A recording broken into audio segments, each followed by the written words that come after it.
Good morning, all of you. Today we are going to start our new topic of your chapter, New Kings and Kingdoms. This is the part 2 of your chapter. Yesterday we have gone through the emergence of new dynasties, how new dynasties emerged in India. Now today we are going to study about how they administer the kingdoms, how they manage the kingdoms. Okay, so many of new kings adopted high sounding titles. Now what do you mean by the high sounding titles? And means बहुत से नए राजा जो new Kings आए थे, हमने कल पढ़ा था कि जैसे वो हिरण्यगर्भा एक रिचुअल के थ्रू ब्राह्मण से रिचुअल्स करवा लेते थे, पूजा अर्चना करवा लेते थे, और उसके बाद अगर वो क्षत्रिय नहीं है फिर भी क्षत्रिय बन जाते थे। ठीक है, हमने एग्जाम्पल भी पढ़ा था कदम्बा और Gurjara Pratihara. Can't hear your voice.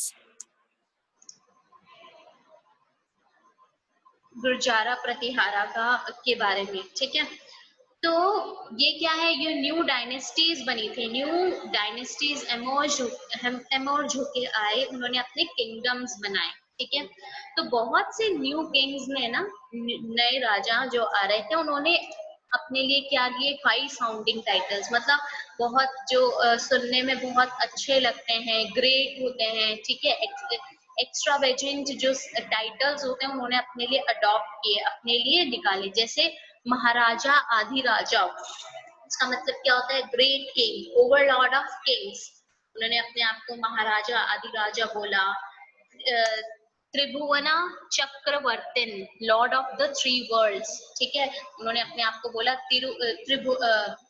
त्रिभुवना चक्रवर्तिन। ठीक है, जस्ट एक और एग्जांपल देती हूँ, आप सबने बाहुबली मूवी देखी होगी, उसमें अपने आप को उन्होंने टाइटल दे रखा था, जो राजा थे उन्होंने अपने आप को टाइटल दे रखा था माहेशपति। तो ये सब क्या है, हाई साउंडिंग टाइटल्स हैं। सो बहुत से जो न्यू किंग्स एमर्ज होके आए थे, बहुत सी जो न्यू डायनेस्टीज एमर्ज होके आई थी, उन्होंने क्या किया, हाई साउंडिंग टाइटल्स को अडॉप्ट किया। Okay, now they shared power, however in spite of such claims they shared power with their samants. हमने पढ़ा कि हाई क्लेम्स होने के बाद भी वो अपनी पावर को किसके साथ शेयर करते थे, वो शेयर करते थे सामंत्स के साथ। मतलब एक पर्टिकुलर, अभी मैंने आपको सबऑर्डिनेट का मतलब बताया, सबऑर्डिनेट हमने अपनी लास्ट क्लास में सबऑर्डिनेट का मतलब समझा था कि सामंत को भी बोलते हैं। ठीक है, पीजेंट्स के साथ उन्होंने अपनी पावर शेयर की, ट्रेडर्स जो भी बिजनेसमैन होते हैं उनके साथ पावर शेयर की, ब्राह्मण्स के साथ उन्होंने अपनी पावर शेयर की। किसने, जो न्यू किंग्स थे उन्होंने अपनी पावर्स इन लोगों के साथ शेयर की थी। ठीक है, resources were obtained from the producers. अब ये जो जितने भी स्टेट्स बन गए थे, इन्होंने अपने किंगडम्स बना लिए थे, अब इसके लिए रिसोर्सेज मतलब गुड्स कहाँ से आएंगे, तो ये जो गुड्स थे वो कहाँ से ऑब्टेन करते थे, वो गुड्स ऑब्टेन करते थे पीजेंट से, फार्मर्स से। अब एग्रीकल्चरल क्रॉप्स वगैरह वो फार्मर्स से लेते थे, पीजेंट से लेते थे। कैटल कीपर्स जो अपने पास कैटल्स रखते थे, उनसे वो क्या करते थे, रिसोर्स ऑब्टेन करते थे। आर्टिसंस जो आर्ट एंड क्राफ्ट के वर्क बनाते हैं, जो ऐसे ऑब्जेक्ट्स बनाते हैं, जैसे सपोज एक पॉटर है, वो पॉट बनाता है, घड़ा बनाता है, वैसे ही वो क्या है, आर्टिसन है। तो रिसोर्सेज कहाँ से ऑब्टेन हो रहे थे, resources were obtain from the producers, that is जो प्रोड्यूस करते थे चीजों को, जैसे कि पीजेंट्स फूड क्रॉप्स को प्रोड्यूस करते थे, कैटल कीपर्स वो एनिमल्स को और एनिमल प्रोडक्ट्स को प्रोड्यूस करते थे। आर्टिसंस, ठीक है, आर्टिसंस जो आपके ऑब्जेक्ट्स जैसे घड़े हो गए, यूटेंसिल्स हो गए, चेयर्स हो गए, ये सारी चीजों को प्रोड्यूस करते थे। इनसे जो किंग्स जिसके साथ अपनी पावर शेयर करता था, इनसे ऑब्टेन करता था रिसोर्सेज, ऑब्टेन करते थे resources. Okay, now sometimes these were claimed as rent। अब peasant से, cattle creeper से, artisan से, ये जो producers थे इनसे सामान तो ले लेते थे, resources obtain कर लेते थे। कभी कभी क्या करते थे, जो किंग्स होते थे इनको बोलते थे, आप जो हमें सामान दे रहे हो वो क्या है, रेंट है। ठीक है, they claimed as rent due to a lord who asserted that he owned the land। अब इसका मतलब क्या है, अब एक राजा है, उस राजा के नीचे प्रजा रहती है, प्रजा में कौन आएंगे, यही तो आएंगे, peasants, cattle creepers, artisans, common man, यही लोग आते हैं, ठीक है। तब राजा बोलता था कि ये जो आप मुझे रिसोर्स दे रहे हो, पीजेंट से उन्होंने फूड क्रॉप्स ले लिया और उन्होंने बोल दिया आप जो मुझसे आप ये जो प्रोड्यूस करके दे रहे हो फूड क्रॉप, ये आपका रेंट है, आप, क्योंकि मैं इस लैंड को, आप जहाँ रह रहे हो उस लैंड में मैं उसको मैं ओन करता हूँ, ये मेरी लैंड है और आप यहाँ रहते हो, तो एज ए रेंट मैं आपसे आपके प्रोड्यूसर्स आपकी चीजें ले रहा हूँ। जैसे आज की डेट में हम टैक्स पे करते हैं ना, तो गवर्नमेंट हमारे लिए क्या करती है, गवर्नमेंट हमारे लिए रोड्स बनवाती है, कैनाल्स बनवाती है, एक्सेट्रा। तो वैसे ही जो राजा था वो बोलता था कि ये आप मेरे लैंड में रह रहे हो, मैं इस लैंड को ओन करता हूँ, मेरा अधिकार है इस लैंड में, आप रहते हो इस लैंड में, इसलिए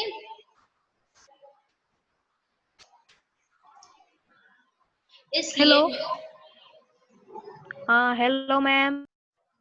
इसलिए मैं क्या करूंगा, मैं इस लैंड से इस लैंड का आपसे रेंट ले रहा हूँ, ओके। तो ये क्या था, एक टाइप का टैक्स था।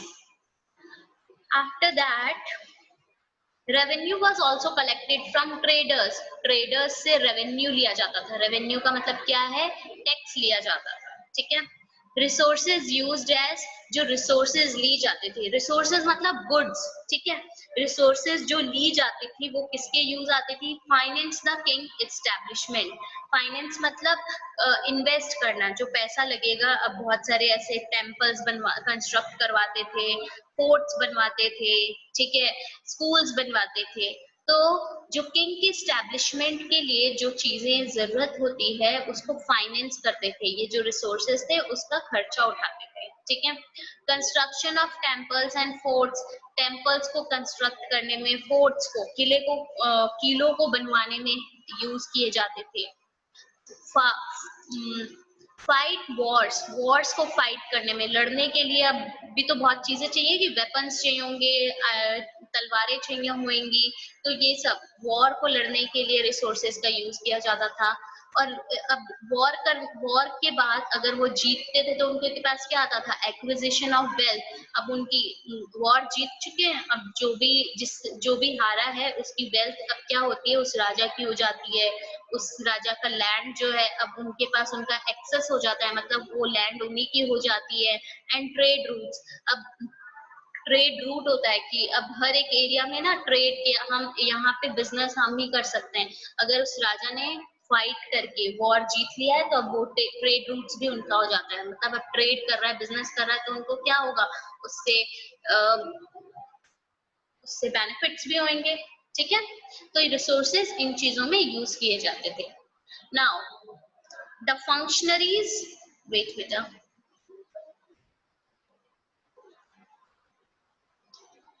the functionaries for collecting revenue were generally recruited from influential families and positions were often hereditary. Now जो functionaries था, मतलब कि रेवेन्यू कौन कलेक्ट करेगा, इसका जो फंक्शन था कि अब राजा बन गया, इसका मतलब ये तो नहीं कि राजा ही सारे काम करेगा। अब राजा अपने नीचे बहुत से मिनिस्टर्स को, बहुत से तलबदार्स को, जमींदार्स को, बहुत सारे लोगों को काम में लगा देता था। तो जो फंक्शनरीज थी कि रेवेन्यू कौन कलेक्ट करेगा, टैक्स कौन कलेक्ट करेगा, वो मोस्टली क्या होती थी, फैमिलीज फ्रॉम इन्फ्लुएंशियल फैमिलीज, जो राजा के रिलेटिव्स होते थे, राजा की फैमिलीज होती थी, या राजा जिससे खुश होता था उन्हीं को वो पोजीशंस दी जाती थी कि आप रेवेन्यू कलेक्ट कर सकते हो, क्योंकि रेवेन्यू कलेक्ट करना, पैसा सबसे लेना एक बहुत बड़ी जिम्मेदारी होती है। तो राजा क्या करता था, अपने ट्रस्टवर्दीज को, अपने रिलेटिव्स को, अपने फैमिली मेंबर्स को, या जिस पे राजा बहुत ट्रस्ट करता था उसी को ये फंक्शन करने के लिए देता था।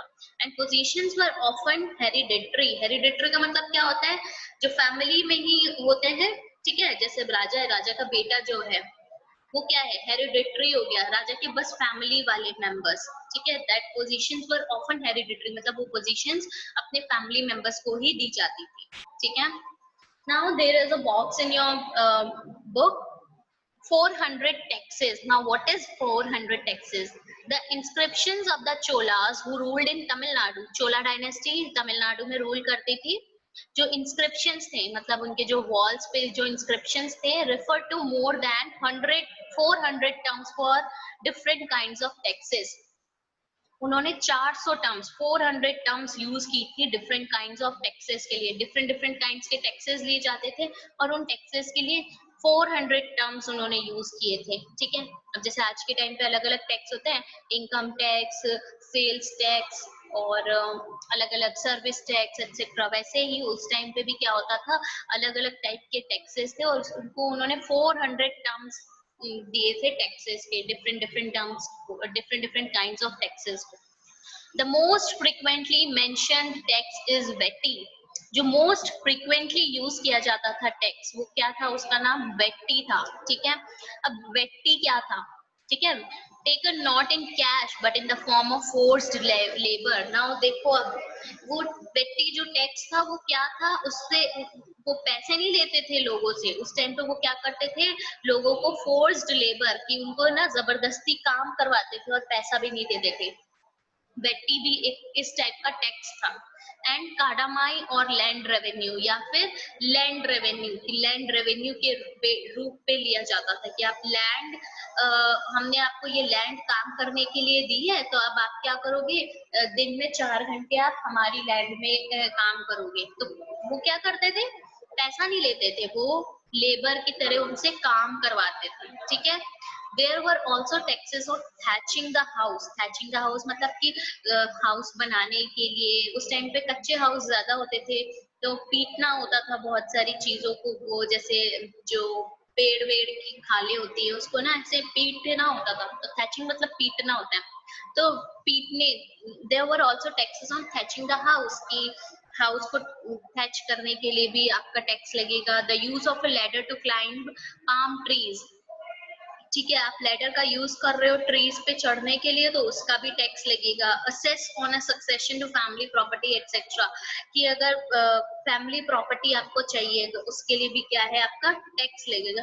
तो ये डिफरेंट डिफरेंट टाइप्स के टैक्स थे उस टाइम पे, चोला डायनेस्टीज के टाइम पे। जो चोला डायनेस्टी तमिलनाडु में उन्होंने यूज किया है, मतलब सॉरी रूल किया था, तो उनके इंस्क्रिप्शंस में ये क्या है, ये सब चीजें गिवन है। ठीक है, Now, are there any such taxes collected today? क्या इस टाइप के टैक्सेस आज लिए जाते हैं कि आपको पेड़ पे आप चढ़ रहे हो, लैडर लगा दिया, मतलब सीढ़ी लगा दी और आप पेड़ पे चढ़ रहे हो, तो क्या उसका टैक्स देना पड़ता है आपको? नहीं। अब आपकी फैमिली प्रॉपर्टी है, अब क्या अब आपको लेने के लिए, फैमिली प्रॉपर्टी को लेने के लिए क्या आपको टैक्स देना पड़ रहा है? नहीं। आप किसी लैंड पे काम कर रहे हो, वो लैंड आपने क्या किया है, वो लैंड आपने रेंट पे लिए, तो आप उसको रेंट देते हो। ऐसा तो नहीं है कि उस लैंड के बदले आप उस लैंडलॉर्ड के घर पे जाके काम करते हो, नहीं ना, आप रेंट करते हो। तो उस टाइम पे अलग टाइप्स के टैक्सेस थे और उसमें से एक टाइप का टैक्स क्या किया गया है कि यहाँ पे चोला डायनेस्टी में 400 अलग अलग तरीके के टैक्स लिए जाते थे, और ये कहाँ पे गिवन है, उनके इंस्क्रिप्शंस में गिवन है। ठीक है, now your next topic is Precious and land grants, land grants. Precious क्या होते हैं? Precious contain details that may not be literally true. जैसे आपके इंस्क्रिप्शंस होते हैं, उसमें क्या है, डिटेल्स लिखी हुई होती है इंस्क्रिप्शंस में, वॉल्स के ऊपर वो लिखवा देते थे हिस्ट्री क्रिएट करने के लिए। तो प्रेशियस भी क्या होता है, उसमें डिटेल्स लिखी हुई होती है, बट वो सारी की सारी सच नहीं होती। ठीक है, it tell us how rulers wanted to depict themselves as valiant, victorious or warriors. ये जो प्रशस्तीज होती थी, ठीक है, वो क्या बताती थी कि रूलर्स अपने आप को कैसे देखना चाहते हैं। ठीक है, वो अपने आप को वेलिएंट देखना चाहते हैं। वेलिएंट का मतलब कि जिसमें बहुत ज्यादा करेज होता है, जो बहुत ब्रेव होता है, उसको वेलिएंट बोलते हैं। ठीक है, रूलर्स अपने आप को कैसे देखना चाहते हैं, वो अपने आप को वेलिएंट देखना चाहते हैं, अपने आप को विक्टोरियस, मतलब कि हमने ये जंग जीती, चाहे वो उन्होंने वॉर जीती है कि नहीं जीती है, विक्ट्री पाई है कि नहीं पाई है, बट वो झूठ लिखवा देते थे। तो प्रशस्तीज में मोस्टली डिटेल्स होती थी, जो मोस्टली क्या होती थी, झूठी होती थी। ठीक है, these were composed by learned Brahmans, ये कौन लिखता था? जो ब्राह्मण्स होते थे, ठीक है, वो लिखते थे। कौन कंपोज करता था, कौन लिखता था? ब्राह्मण्स लिखते थे, ठीक है। who occasionally help in the administration, ये ब्राह्मण्स जो है कभी कभी एडमिनिस्ट्रेशन में भी क्या करते थे? हेल्प करते थे। now there is a page, this is the picture of your NCERT textbook of chapter 2, page number 19. now the achievements of Naga Bhatta, this is the example. many rulers describe their achievements in prashastis, ठीक है। बहुत से rulers जो है अपने events को, अपनी achievements को प्रशस्तीज में लिखवाते थे। हम प्रशस्तीज के बारे में और भी पढ़ेंगे, ठीक है। हम आपने लास्ट ईयर पढ़ा भी है प्रशस्ति के बारे में, गुप्ता रूलर, समुद्रगुप्ता वगैरह आपने पढ़ा है। तो जो बहुत से रूलर्स थे अपनी अचीवमेंट्स को प्रशस्तीज में लिखवाते थे। One प्रशस्ति written in Sanskrit and found in Gwalior Madhya Pradesh, एक प्रशस्ति जो संस्कृत में लिखी गई है, कहाँ पे मिली है? ग्वालियर मध्य प्रदेश में। ग्वालियर एक जगह का नाम है, ग्वालियर एक जगह है, वहां पे मिली है। describes the exploits of the Nagabhatta, a Pratihara king as follows. नागाभट्ट जो क्या डिस्क्राइब कर रहा है कि कैसे उन्होंने नागाभट्टा, एक प्रतिहारा किंग, हमने अभी गुर्जारा प्रतिहारा के बारे में देखा था ना, कि कैसे उनको हमने एक्सप्लॉइट किया, कैसे हमने उसको हराया, ठीक है। क्या अब क्या लिखा हुआ है ये देखो। द किंग्स ऑफ आंध्रा, सिंधावा मतलब सिंध, मतलब इंडस नदी के पास। विदर्भा मतलब पार्ट ऑफ महाराष्ट्र का विदर्भा एक जगह है। एंड कलिंगा उड़ीसा का पार्ट है। Fell before him even as he was a prince, okay. जब वो प्रिंस भी नहीं था उससे पहले ही इसके जो गुर्जारा प्रतिहारा की ये जो प्लेसेस थी, आंध्रा, सिंधावा, विदर्भा, ये सारी जगह, कलिंगा, जब वो प्रिंस थे तभी, जब नागाभट्टा प्रिंस थे तभी क्या हो चुकी थी? डिक्लाइन हो चुकी थी। He won a victory over चक्र युद्ध, उन्होंने Kannauj, the ruler of Kannauj जो थे, चक्र युद्ध, उन्होंने उनके खिलाफ भी क्या है? विक्ट्री पाली थी। ही डिफीटेड द किंग ऑफ वंगा, मतलब उसने बंगाल का एक पार्ट है वंगा, वहां के किंग को भी हराया। अनारता ये सब गुजरात का पार्ट, मालवा मध्य प्रदेश में मालवा है वहां।